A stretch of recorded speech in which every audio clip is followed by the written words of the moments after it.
Mark Durrant is joining us now on the Deseret First Credit Union hotline. He is a lifelong Toronto Blue Jays fan, or so I've been told.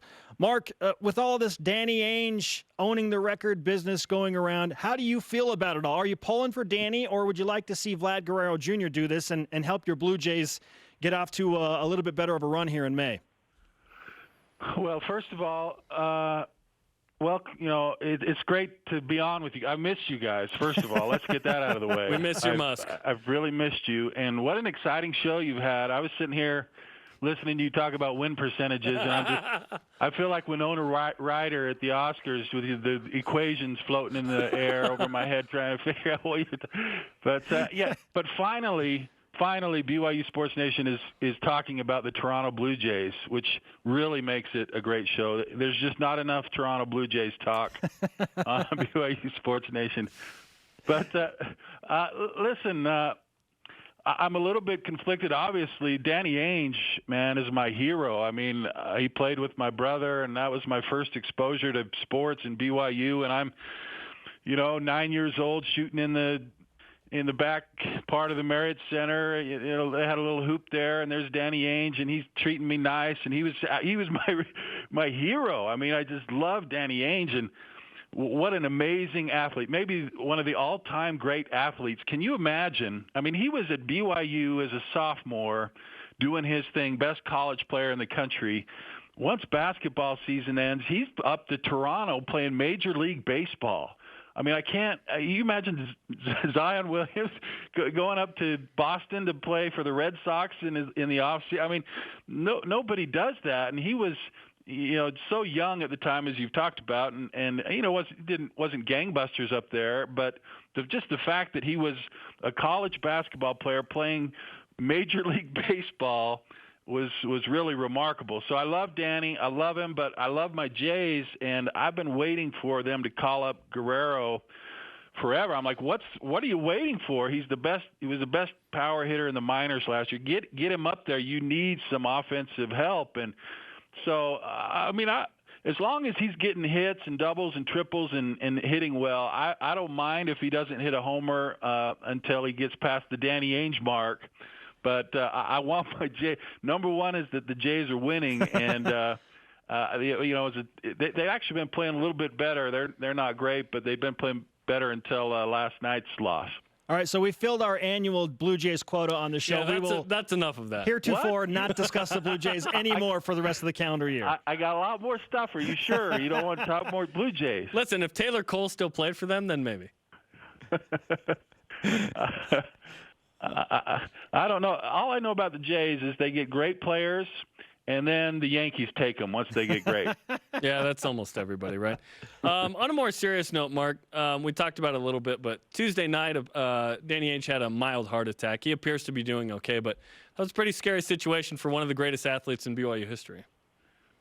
Yeah, and my thoughts and prayers go out to Danny. I mean, it's a great family, Danny and Michelle and his kids. And, of course, we know the kids that have come through BYU and Austin and Tanner. I mean, it's just an amazing family. And they're great representatives of BYU and of the LDS Church. And Danny has just had such success in every facet of his life.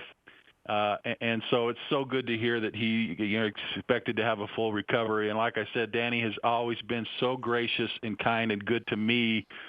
It's just some punk little kid following him around, and is always friendly when I see him, and remembers me, which he knows a lot of people. So it makes me feel good. And so absolutely all the love in the world to Danny and the Ainge family. I'm just happy to hear that he's going to be okay. Mark Durrant with us on BYU Sports Nation. Let's talk actual BYU basketball now. And Danny Ainge was at the West Coast Conference Tournament, and it was fun to see him representing the Y and rooting for the BYU women's basketball team when they were on their way to a title and sitting there with Brian Santiago. But obviously he wants to see BYU men's basketball be back in that NCAA tournament conversation. With the new coaching staff in place, what do you think is a fair expectation, Mark?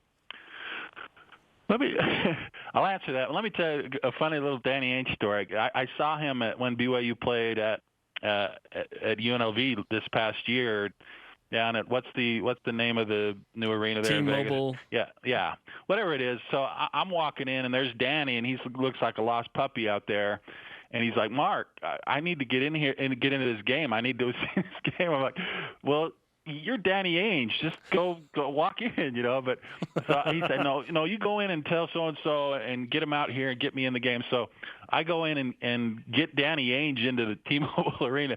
And then the other funny part was there's Bill Lambier there as well. And they start talking, and I expect a fight to break out at any moment. But they were pretty friendly. But anyway, about BYU, I'm just excited. I don't know how good they'll be, but I'm optimistic. And the reason I'm optimistic is I think you really do have a good core of players. TJ is going to be in the talk for the Conference Player of the Year. You've got Nick Emery and Zach Selius and Gavin Baxter and Connor Harding, and you bring in Toulson from UVU. And listen, that's a pretty good core. And if you could bring in some other pieces, and I know Coach Pope and his staff are working on that, and then you combine that with there's a new energy, I think, in the program, and people are excited. And I've been in that situation. When I was a freshman, Roger Reed, that was his first year, and no one really expected us to be any good. We were picked at the bottom of the conference, and we ended up tying for a conference championship and going to the NCAA tournament. And there's a lot that excitement and momentum can do for you. And I think that's what this team's got going for them, and they've got good experience. I couldn't be more happy about the staff. And I got a chance to talk to Nick Robinson the other night, and I just think the world of him. He's really sharp, looks like he'll be a great asset. And Chris Burgess, I think, is tremendous, has done a nice job at UVU. And we know Cody Figure from his time at BYU. He's an up-and-coming coach. And I think the world of Coach Pope. So that's a long-winded answer, but I'm just excited. I don't know what'll happen. It could go wrong. Maybe they struggle for a little while, but I'm optimistic that they can have a better year than they had last year. We've made the football schedule, and I guess me in particular, a big deal, how hard it is or easy it is or whatever. With the basketball schedule, we don't talk about it that much, but with a first-year head coach at BYU, what kind of schedule do you think would be ideal for Mark Pope and this team? Well, there's different schools of thought. If your goal is to go to the NCAA tournament, you just have to play good teams. It's just the nature of things now. You have to put yourself out there. They've got the Maui Invitational already set. There'll be that's a good. Obviously, they're going to have good teams there, which will help them. And you've got to try and pick up a win or two along the way. My philosophy is have a nice mix. I think Gonzaga does it well. They play some name teams every year, and then they play some not named. I think that's what you have to do to make sure that you're getting that win total up there enough. But then you're also having the strength of schedule factor in as well. It's a combination of those things. I don't think you can go one or the other anymore if you're BYU. You can't go everybody hard, or you're not going to win enough games, but you can't go everybody soft, or you're not going to have the strength of schedule. So that's another Winona Ryder answer there that you see equations out there, but I think that's what you have to do now. And it'll be interesting to see what Coach Pope puts together with the administration. From Winona Ryder to the Toronto Blue Jays, he's got us covered, people. Mark Durrant with us. Great to talk to you, my friend. Always a pleasure, guys. The barbecue's happening. I'm expecting you to be there this year. Okay. Yeah, let us know the day. We'll be there. All right, guys. Thanks a lot. You got it. Mark Durrant on the Deseret First Credit Union Hotline. Deseret First, your values, your timeline, your financial future.